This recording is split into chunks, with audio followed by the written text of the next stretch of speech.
And let me tell you, there is a lot of things people are scared of in life. Heights, spiders, things like that.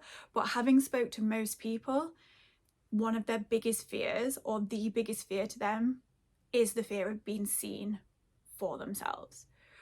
Because what happens when you are your authentic self? Well, firstly, you've nowhere to hide. So if people don't like you and people don't accept you, then that's personal. That's not that they're not liking the fake version of you or the masked version of you, and you can suddenly chameleon yourself into a different version of yourself that's more palatable.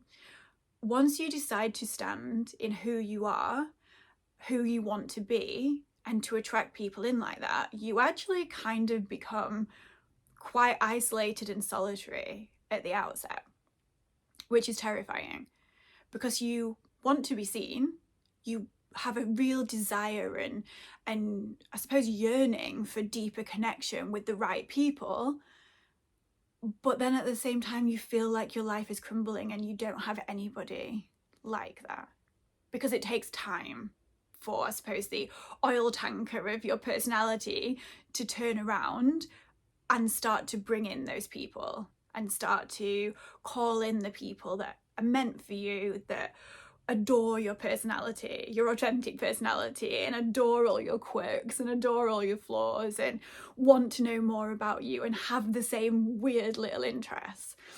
And I think that first step of deciding is actually the hardest. Deciding that you want to be seen as your most authentic, truest you version of yourself. That is, I suppose, like the leap of faith that you have to make.